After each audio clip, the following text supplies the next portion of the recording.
Estimados y queridos webvidentes, estamos de nuevo con nuestro programa Discriminación o Respeto. A través de este programa queremos hacer un aporte para la comunidad y fortalecer el desarrollo humano, los valores y para que todos juntos podamos tener una mejor convivencia. Sus comentarios y consejos para nosotros son muy importantes, por eso los invitamos a que ingresen a nuestra página Facebook Discriminación o Respeto. Hoy deseamos tratar un tema que nos toca como país y como sociedad. Hablaremos de la discriminación por orientación sexual. Veremos en el transcurso del programa importantes reflexiones sobre el tema y cómo nos afecta en nuestra sociedad chilena. Este programa, por su extensión, lo hemos dividido en dos capítulos. El primero de ellos veremos el testimonio del presidente del Móvil, Rolando Jiménez, el cual realizamos en la sede del movimiento.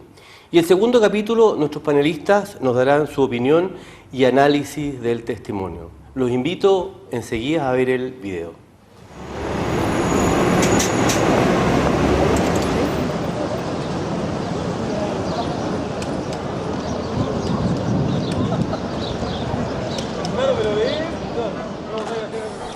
¿Cómo están, queridos amigos? Una vez más en un capítulo de nuestro programa Discriminación o Respeto.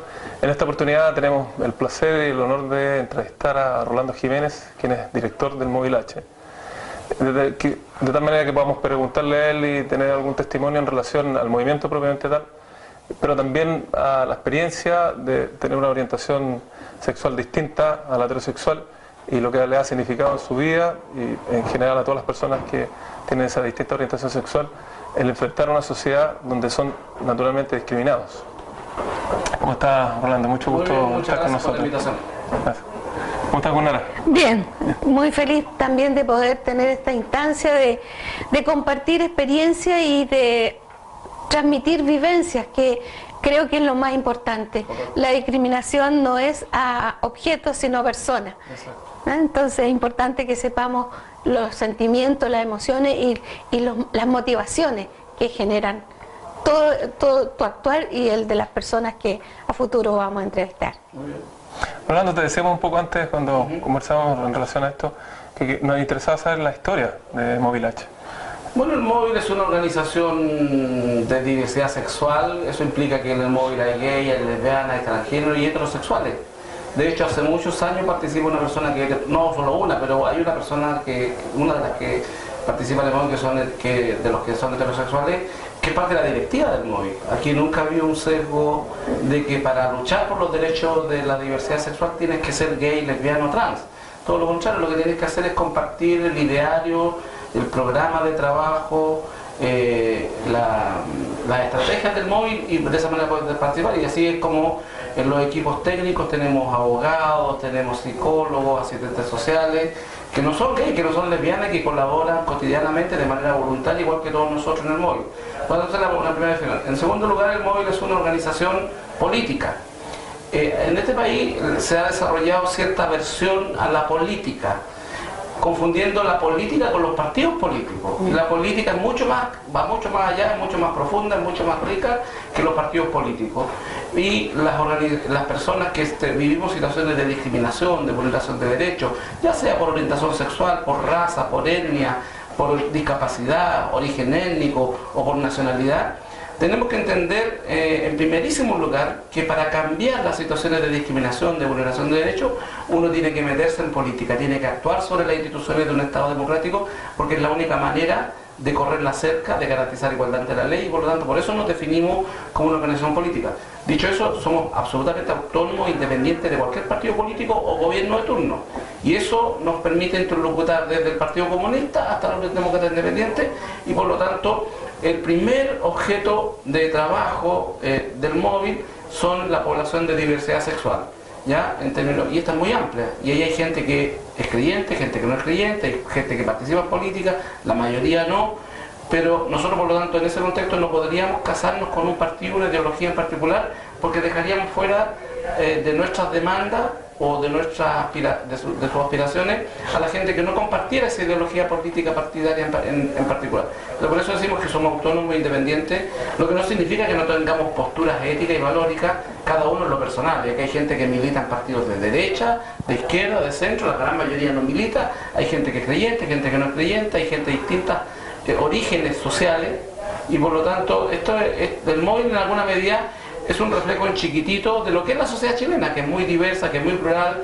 que hay distintas visiones de mundo, y lo que logramos es que a través de la lucha por los derechos humanos de la diversidad sexual, este grupo de seres humanos logra concebir un camino, una forma, una metodología de trabajo que creemos que ha sido exitosa. Hemos logrado en los últimos 21 años cambiar la realidad de la discriminación respecto de las personas que tenemos una orientación sexual distinta, una identidad de género distinta. Yo no sé si los auditores saben, pero los televidentes saben, cuando digo identidad de género me estoy refiriendo a los transgéneros, me estoy refiriendo a lo que la gente conoce como travestis actualmente.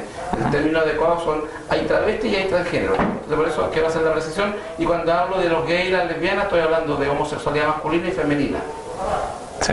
Tú dijiste una cosa bien interesante, me gustaría profundizarla, que Móvil H es un reflejo de lo que es la sociedad chilena, en términos de su constitución, o sea, de la diversidad.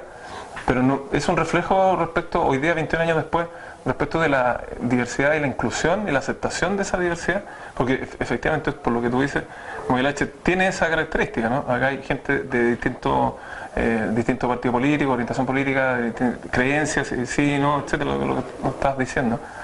Y cuando uno piensa así, bien silvestremente, ¿verdad?, sale afuera, uno dice, esta sociedad chilena hoy día, 21 años después, ¿tiene esa connotación de inclusividad, de aceptación? A ver, yo creo que estamos en un cambio cultural profundo respecto a este tema. No solo respecto al tema de la diversidad sexual. Si ustedes se fijan, cada vez más estamos hablando de los temas de igualdad de género, los temas de la mujer. En Chile, uno de los sectores discriminados es el 50% de la población, las mujeres. Las mujeres en Chile ganan 1/3 menos por realizar el mismo trabajo.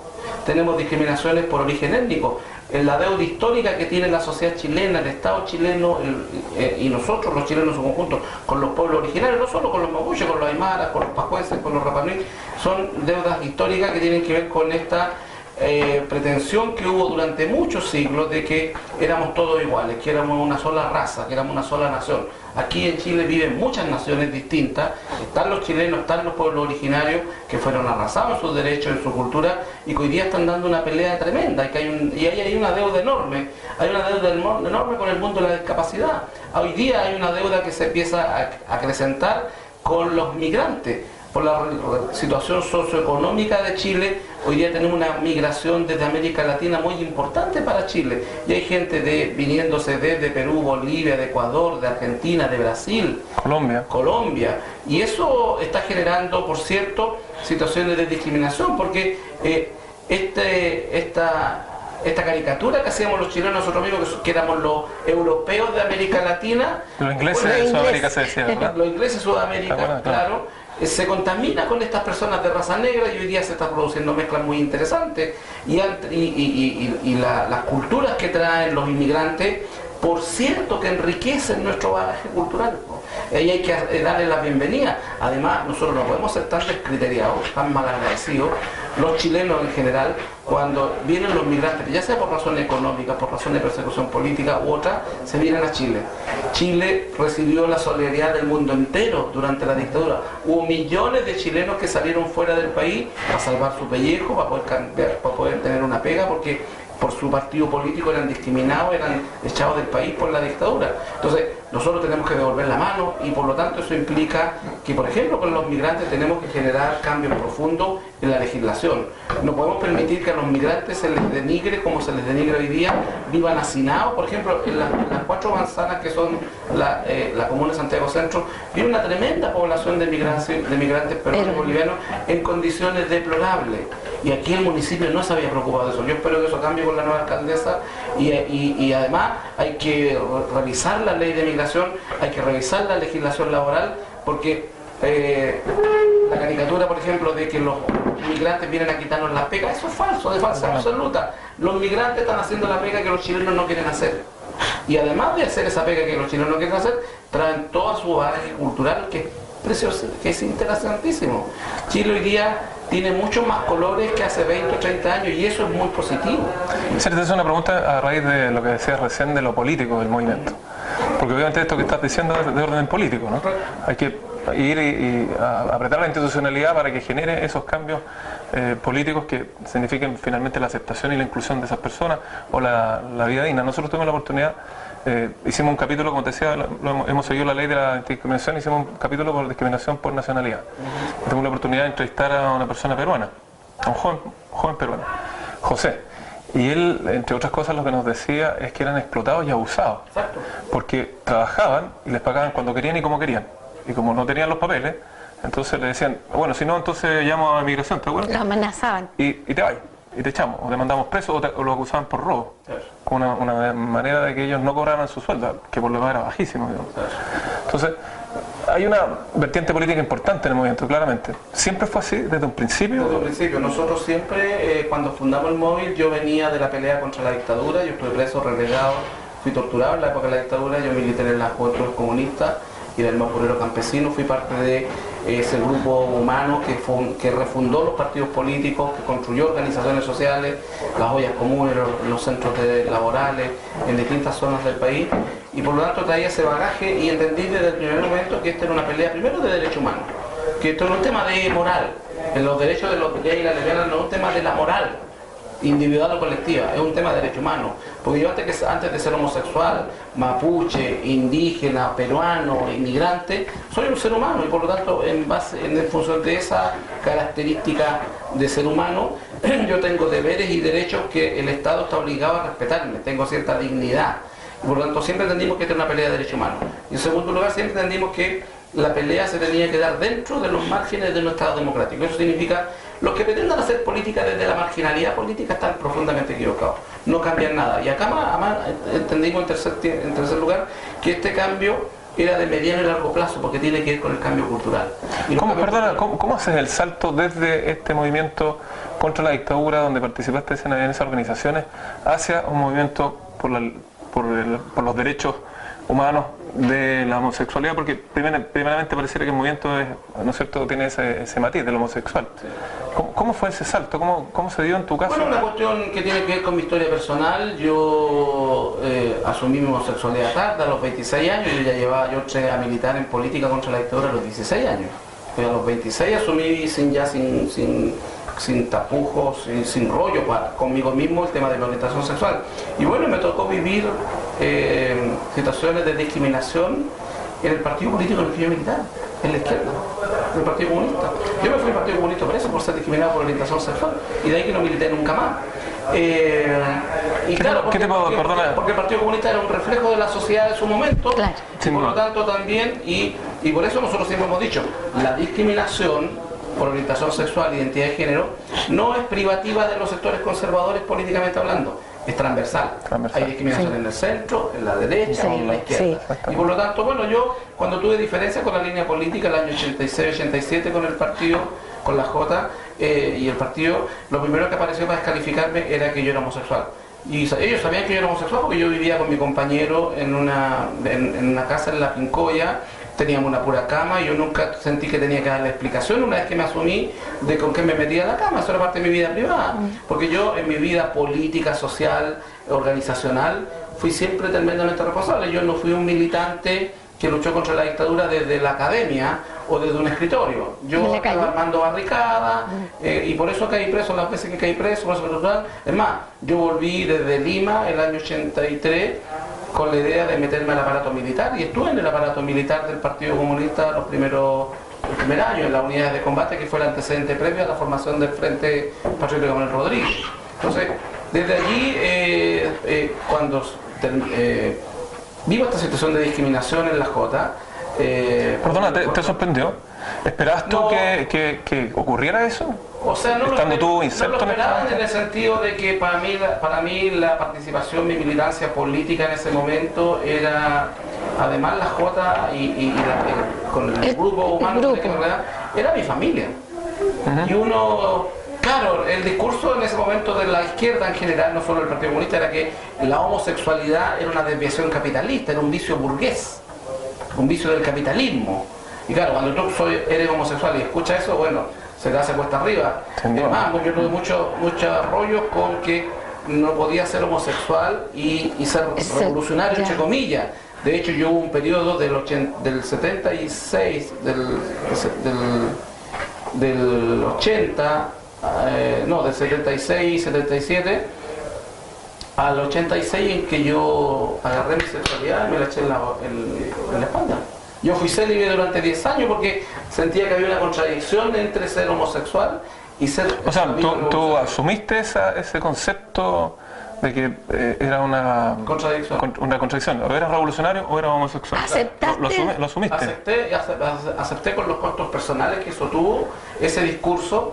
Claro, pero el fragor de la lucha contra la dictadura era tan intenso que lo que hice fue... Había como un bien mayor. Exacto. Y fue un error, por cierto, hoy día con la madurez que tengo, con lo que he vivido, fue un error porque desperdicié años importantes de mi vida en términos afectivos, en términos de... Pero bueno, en la vida uno tiene que uno paga costos por los procesos de aprendizaje que va viviendo. Bueno, un aprendizaje que nosotros mismos podemos sacar de lo que tú acabas de decir es que es transversal, porque uno podría pensar, ¿no?, que en un movimiento de izquierda, comunista, en la línea, digamos, del pensamiento, uno podría hay más apertura. Hay más apertura y más aceptación. Claro, nunca fue así porque, por ejemplo, pero es todo lo contrario. En la Unión Soviética o detrás de la cortina de hierro, todos los países del área socialista, la homosexualidad era tan perseguida como en Occidente, como en las democracias. En Cuba, hasta hace pocos 5 o 7 años, recién se abrió un espacio. Hay un espacio entre comillas, porque si tú no eres amigo del régimen, no puedes vivir tu homosexualidad libremente. Siempre y cuando tú compartas la ideología del régimen dictatorial de los Castro, está bien que seas homosexual. Pero ser homosexual y de derecha en Cuba es casi un suicidio. Rolando, una consulta, desde el punto de vista de las leyes, de la ley Zamudio, de la parte formativa, ¿qué nos puedes decir tú en relación a lo que tú estás a cargo? ¿Cómo han actuado ustedes, por ejemplo, con el Ministerio de Educación? Correcto. Mira, bueno, aquí hay una tremenda lucha. Nosotros hemos optado por una estrategia de que, por cierto, es la más larga, pero es la única posible. Aquí el que pretenda destruir todo para construir todo de nuevo, eso no ha pasado nunca. Ni las revoluciones más exitosas han podido destruir todo y partir de cero. Porque no se puede, en términos estrictos, en lo práctico es imposible. Entonces, en ese contexto, nosotros siempre entendimos que este era un proceso de mediano y largo plazo. Y, y siempre entendimos que el campo de la educación era, por así decirlo, la madre de las batallas. ¿Ya? Ahora, meterse en el campo de la educación en Chile es complejo.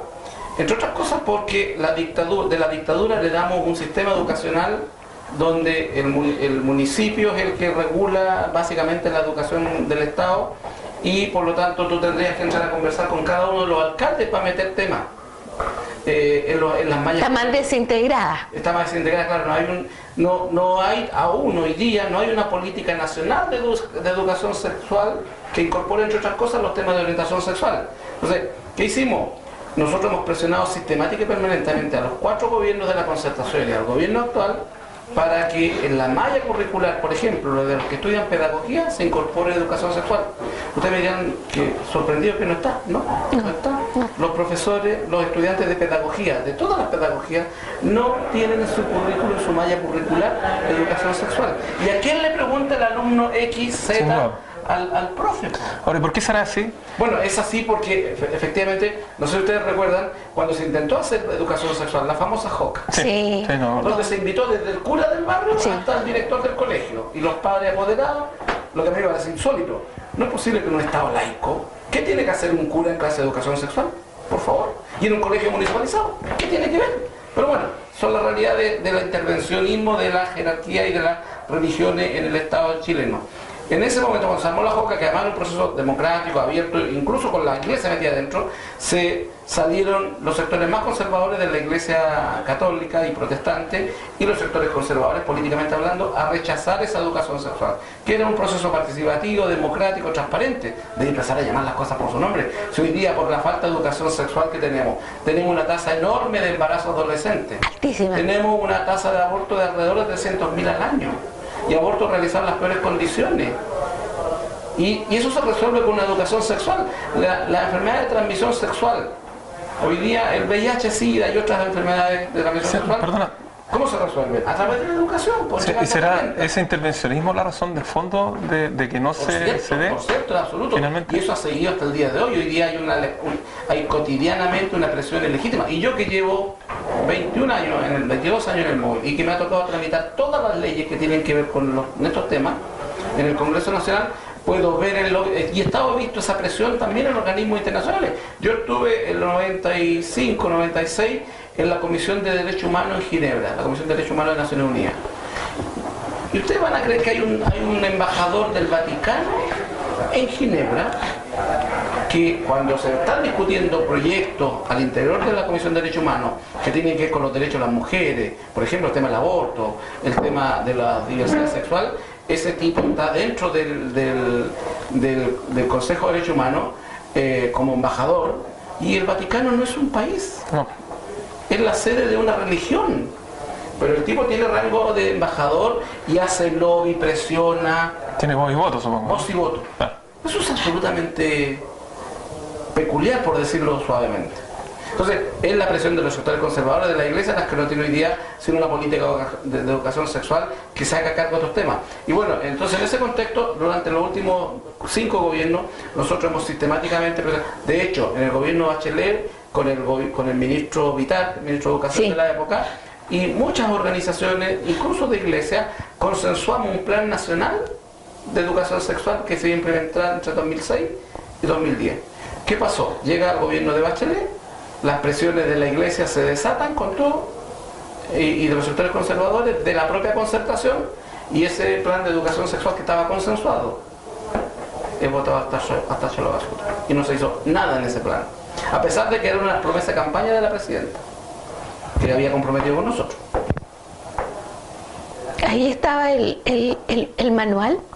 No, finalmente como en el segundo año, si no me equivoco, ¿Sí? del gobierno de Michelle Bachelet, como no veíamos avance, se nos ocurrió la posibilidad y no había, los profesores, los alumnos, los apoderados a lo largo y ancho del país no tenían conocimiento respecto a estos temas. Y eso significaba, y no tener conocimiento implica el prejuicio, el bullying, la discriminación en el aula, en los colegios públicos y privados. Hay mucha ignorancia al respecto. Mucha ignorancia.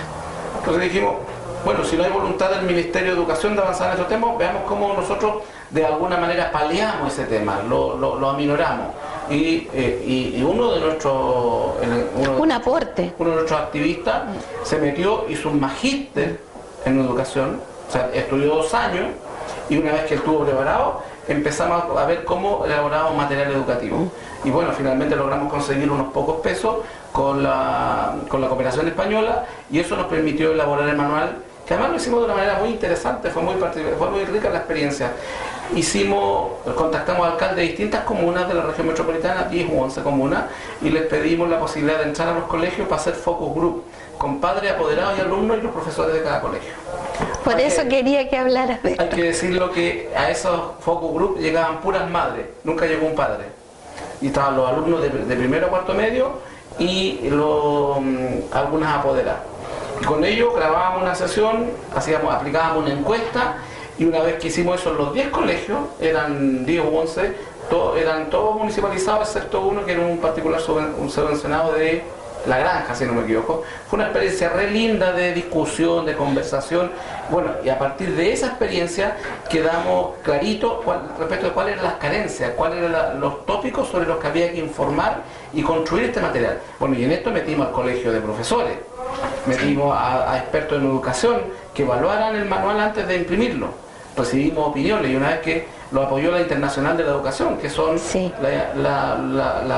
son todas las asociaciones gremiales de profesores del mundo, la sección latinoamericana, les mandamos el manual, nos hicieron sugerencias, las corregimos, las que nos parecían que eran las que habíamos consensuado, y finalmente lo imprimimos, y ese manual lo hemos entregado ya en más de 600, 700 colegios a lo largo de todo Chile. Hay municipalidades que lo han adoptado como material de apoyo y lo han distribuido, y por ejemplo en San Antonio capacitamos a todo el cuerpo docente de los colegios, por lo menos había 1 o 2 de cada colegio, en un proceso de capacitación con el manual en La Serena fue adoptado como material de estudio. De trabajo, sí. De trabajo de los municipios. Son como 4 o 5 municipios.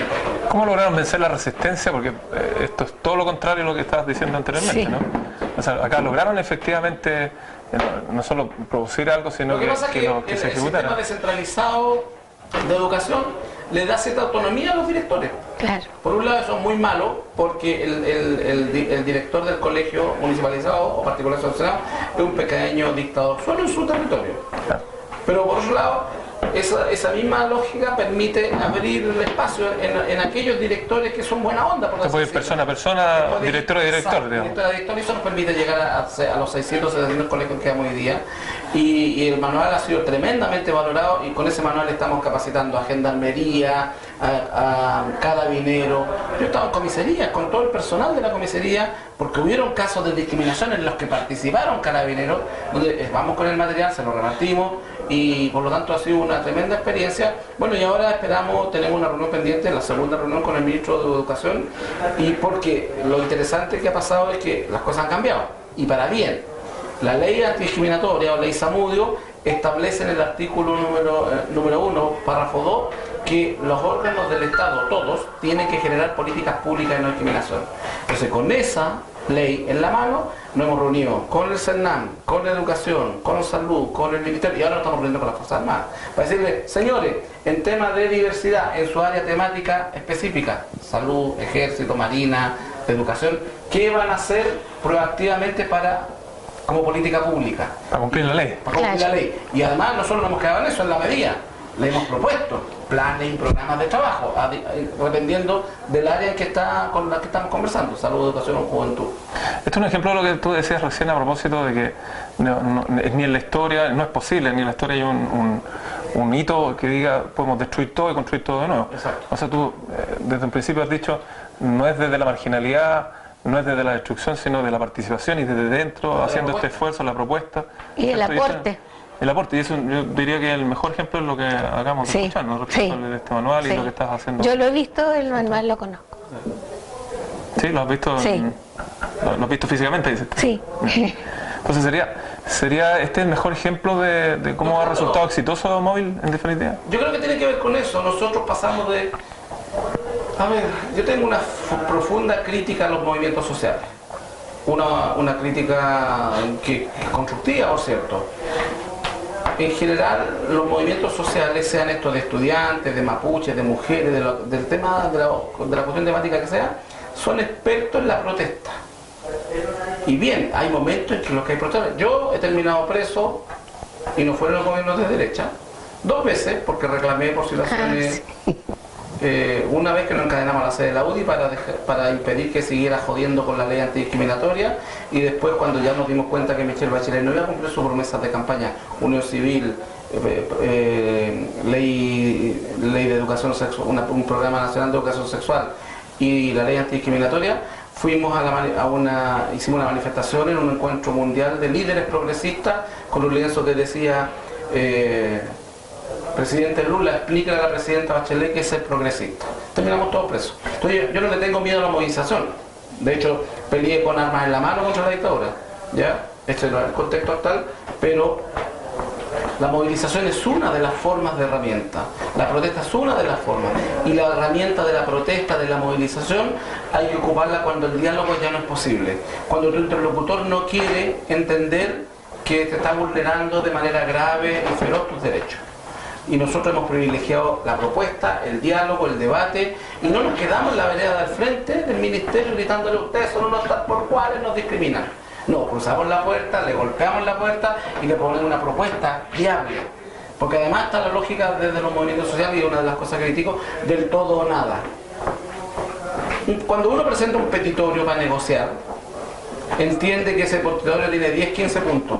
Tú entiendes que cuando entras a negociar, si la negociación es eso, de los 10 o 15 puntos vas a lograr 8, 9, 10. Va a depender de cuán hábil sea, va a depender de la correlación de fuerzas que tengan con tu oponente. Eso es hacer política. Y en general, las organizaciones de la sociedad civil no están acostumbradas a hacer política y se han quedado solo en una parte. Y una parte del problema es la posibilidad y la capacidad de movilizar. Pero otra parte a la que tú tienes que abocarte con tanta fuerza como la movilización es a la capacidad de elaborar propuestas. Y propuestas viables, serias, rigurosas. O sea, tú no podís pedir, estoy haciendo una casa, tú no podís decir, mira, mi objetivo es juntar a la Tierra con la Luna. Claro. No, hay razones físicas de claro, que no lo permiten. van a hacer eso. Entonces, yo no, por ejemplo, si uno le demandara, que lo demandamos igual, pero si uno le demandara al actual gobierno, yo puedo decirlo públicamente, y lo decimos públicamente, de que nosotros estamos por matrimonio igualitario, pero yo tengo la convicción de que Piñera, más allá de su personal acercamiento a este tema, él, por razones políticas, con su alianza con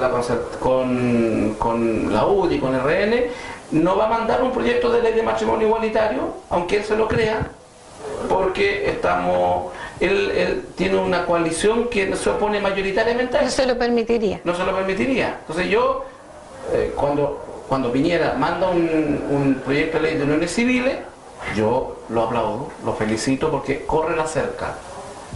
Hay un avance. Hay un avance. Y nosotros siempre vemos la mitad del vaso medio llena, porque esa mitad la llenamos nosotros, con nuestra movilización, con nuestras propuestas, con nuestra interlocución, con nuestros diálogos.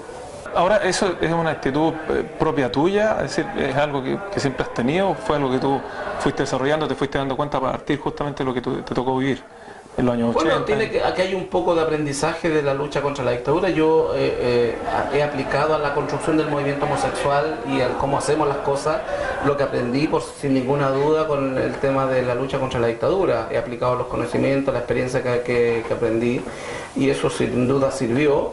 Pero por cierto, en este camino hemos hecho un aprendizaje. Nosotros, hay que pensar que cuando nosotros en el año 91 estábamos formando el móvil, me acuerdo que hicimos una encuesta en población gay y en lesbiana, fundamentalmente gay porque no encontramos a lesbianas, no sabíamos dónde estaba, en gay que conocíamos, y fueron unas 100 encuestas que aplicamos. Y me acuerdo que cuando les preguntábamos en esa encuesta, que era para saber qué pensaba la comunidad gay, a la que aspirábamos a representar, respecto de la formación de organización de minorías sexuales, la gran mayoría de esos 100 entrevistados nos dijeron que estábamos locos. En Chile las cosas no van a cambiar, la discriminación siempre va a ser así. Y bueno, y ustedes acaban de ver, por candidato presidencial de la derecha, conservador de la UDI, acaba de llamar porque ya era posible cambiar las cosas. Y siempre tuvimos esa convicción que con trabajo, con persistencia, con rigurosidad, con seriedad, y claro, y la seriedad es enemiga, y la responsabilidad es enemiga de la demagogia, de la charlatanería.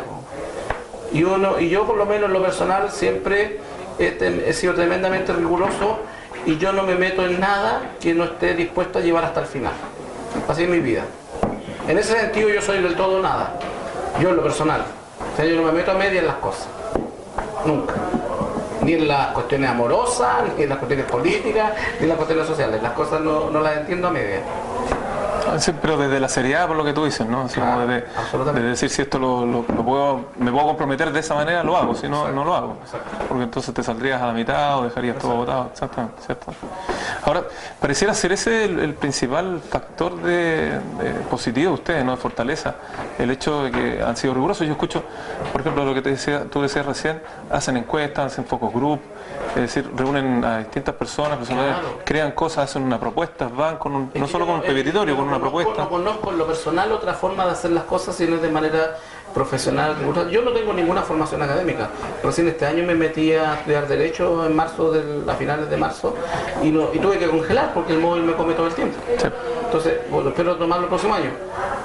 Pero en lo personal siempre he tenido la convicción de que si tú vas a hablar de medio ambiente, si vas a hablar de pueblos originarios, si vas a hablar de los derechos de las mujeres, tienes que conocer de qué está hablando, no puedes ser un chapucero respecto a esos temas.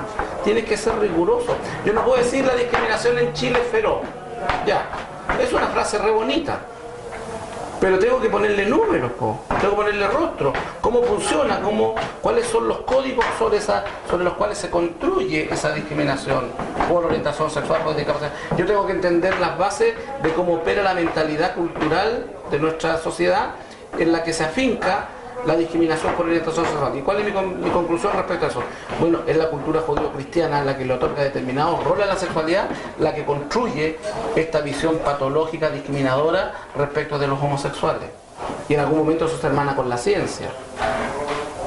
Y para eso hay que estudiar, hay que ser riguroso. Sí, y la ideología, porque el ejemplo que nos dabas tú del Partido Comunista o de la Juventud Comunista, donde está esta cosa ideológica, este concepto ideológico de que ser homosexual era una, ¿cómo dijiste? Era una desviación del capitalismo, era como una choreza burguesa, ¿no? Claro, una cosa así, ¿no? Como, ¿cierto? Como... Era una más de las aberraciones del capitalismo. Claro, ¿cierto? Una pregunta en relación a lo que ustedes han logrado, este mismo actuar, que es responsable, que se puede demostrar. ¿Cómo ve usted la reacción que ha tenido la parte comunicacional, la parte mediática de nuestro país? Mira, nosotros afortunadamente, por la experiencia vivida en la dictadura en primer lugar, y en segundo lugar porque a los 5 o 6 años que el móvil se había fundado, llegó mi pareja, se puso a trabajar, estudió Derecho, o sea, periodismo, y él las herramientas que desarrolló, mi expareja, las puso al servicio de nuestro. Entonces, desde el primer día, tanto primero por la experiencia mía, como después por las herramientas que trajo profesionalmente el periodista, siempre hemos entendido el tema de las comunicaciones como un tema vital. ¿Ya? Y si ustedes se fijan, uno mira los medios de comunicación en general durante el mes, no hay ninguna otra organización social del tamaño que somos nosotros, que somos 4 gatos y somos poquísimos, tenemos un presupuesto con suerte al año de 25 millones de pesos. Y este año eso se redujo a la mitad. Y hemos hecho más cosas que nunca. Eso además es una cuestión que da cuenta de que muchas veces las organizaciones de la sociedad civil se quejan de que el tema es la plata. Claro.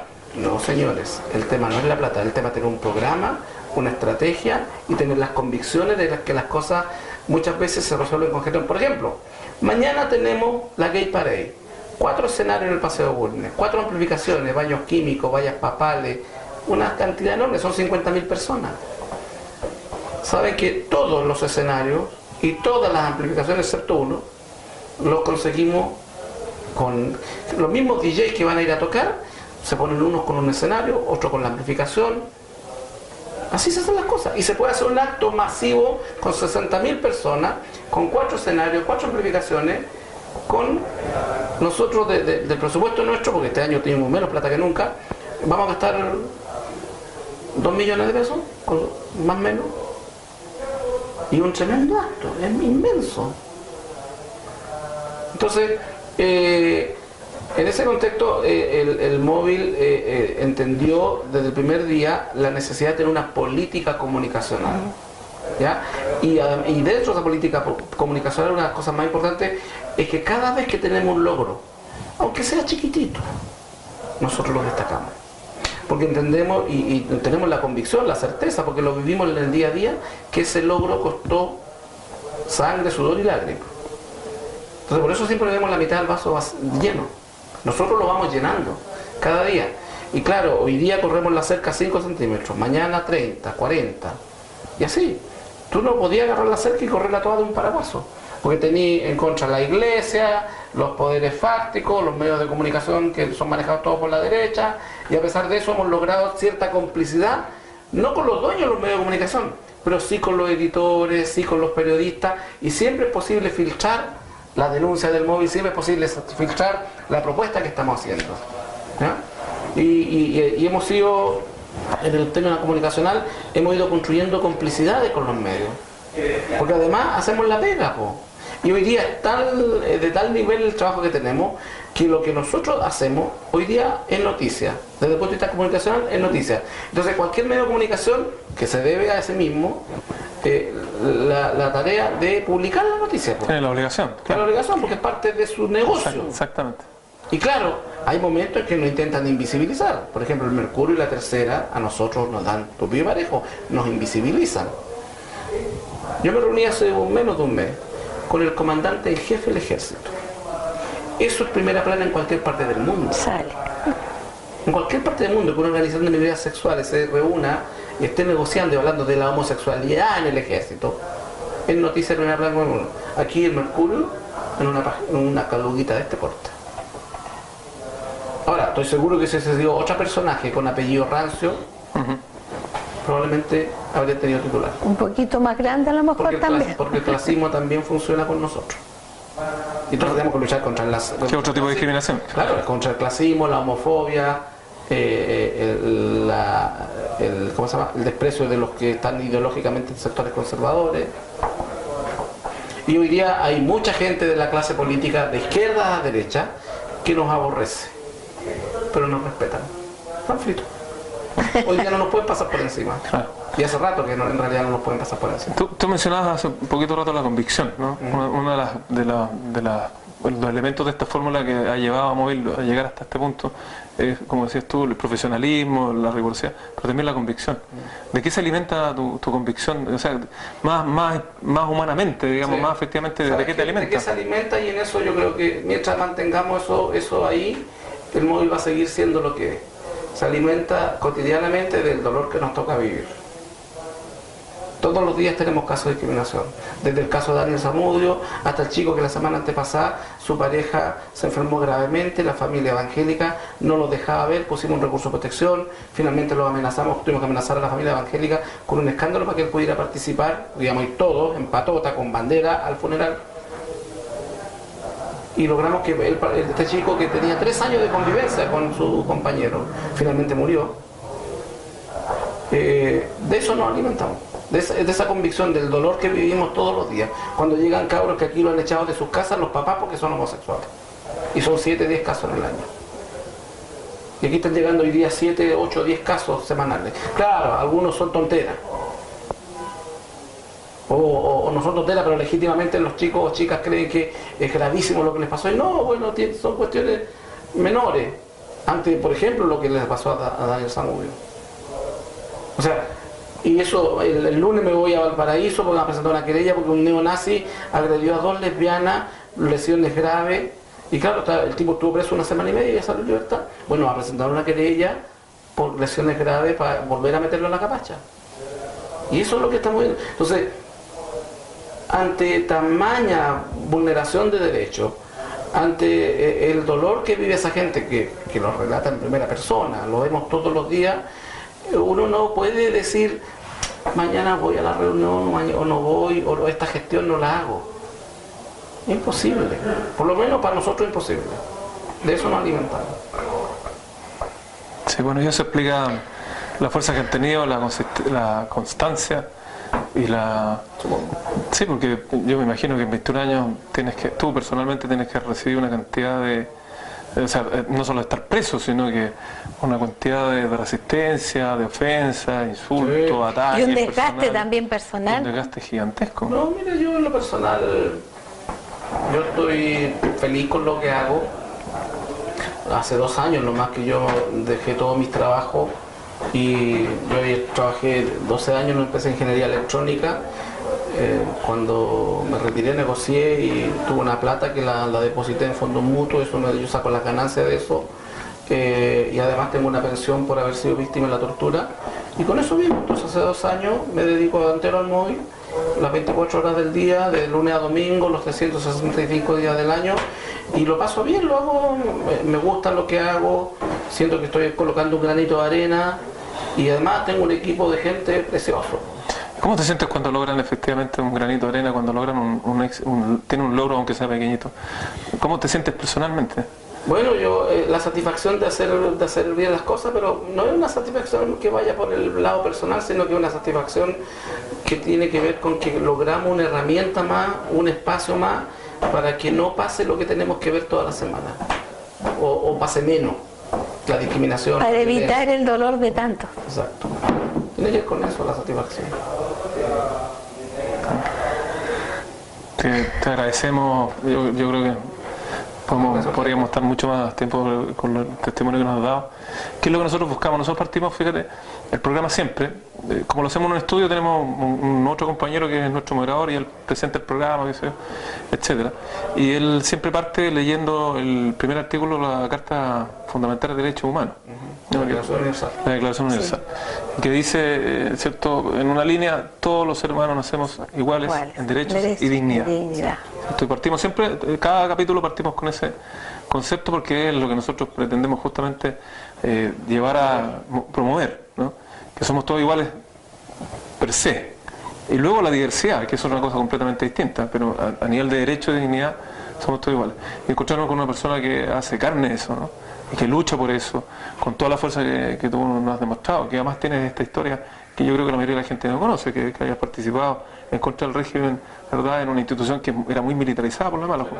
La experiencia que yo tuve con las juventudes comunistas, amigos, compañeros, yo estudié en la Escuela de Ciencias Sociales de la Universidad de Chile en esa época, entonces sociólogos y cosas, sabíamos ahí de todo un poco, y eran muy militarizados ellos, ¿no? Eran muy rígidos. Hubo una vertiente que se militarizó, que fue... Y eran muy rígidos, yo me acuerdo, eran jerárquicos. Del Partido Comunista, claro, finalmente, y el quiebre del frente. Exacto. Porque no entendieron que había que dosificar. Una cosa era la tarea militar, que yo legítimamente creo y sigo creyendo que fue coherente, fue razonable hacerlo. En el momento era legítimo enfrentarse al terror de la dictadura con las armas en la mano.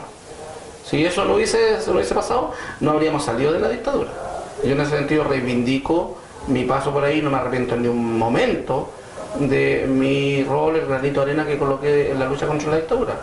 Era lo que había que hacer, y mucha gente perdió la vida, fueron torturados, perdieron las carreras, les partieron su vida en dos por esa opción.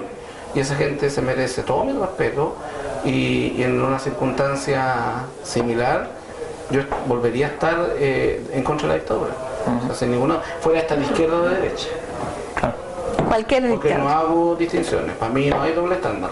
Las dictaduras son todas siniestras, perversas, sean ideológicamente de izquierda o de derecha. Por eso yo abomino, entre otras cosas, por ejemplo, de la dictadura de los Castro en la Unión Soviética, o de las dictaduras que se han construido en el último tiempo de carácter teológico, como la iraní. Yo te decía, antes de terminar, yo te decía que esto es seguramente una parte de tu vida que poca gente conoce, pero sin embargo tú saliste fortalecido y comprendiendo que una herramienta fundamental para poder sacar adelante este proyecto es la capacidad de negociación. Es lo que tú has dicho sobre el hacer política, ¿no? Y eso demuestra tu carácter, es una demostración de tu manera de pensar y lo que procesaste seguramente y lo que entendiste que era necesario. Y en ese sentido, como nuestro programa es de carácter testimonial, yo creo que para la gente que te va a ver, que te va a escuchar, es un gran ejemplo de lo que hay que hacer, de las herramientas que hay que desarrollar y utilizar en pos de cualquier proyecto personal que uno tenga, por pequeño que sea, digamos, o algo como tan meritorio como lo que hace Móvil, ¿no? Particularmente nosotros también estamos nutriéndonos de esa experiencia porque nosotros queremos luchar en contra de la discriminación, pero como te decía al principio, no desde la destrucción, no atacando, sino que proponiendo, entendiendo, comprendiendo y llevando ejemplos de vida, ejemplos como el tuyo, para que la gente pueda tomarlo, imitarlo o inspirarse en ellos. Y en ese sentido, yo creo que esta entrevista que te hemos hecho ha sido muy redondita porque hemos llegado a poder decir y expresar a través de tu historia de vida y de tus pensamientos lo que creemos nosotros es la herramienta fundamental en contra de la discriminación, ¿no? Que es la aceptación de todos los demás. Tú lo dices, ¿no? Tú no vas en contra de Goldberg, a pesar de que es de derecha, que sea, vas y le propones algo, etcétera, y eso hace entonces que tu movimiento vaya hacia adelante. Vivimos en un país, estamos en una ciudad, somos parte de una sociedad, y si no aprendemos a respetarnos y a valorarnos como seres humanos, de distintas creencias, de distintas ideas, no vamos a lograr nunca el país que queremos, y vamos a vivir soñando con algo que destruimos en vez de construir. Sí. Muchas gracias. Muchas gracias. Por tu tiempo y tus palabras. Gracias.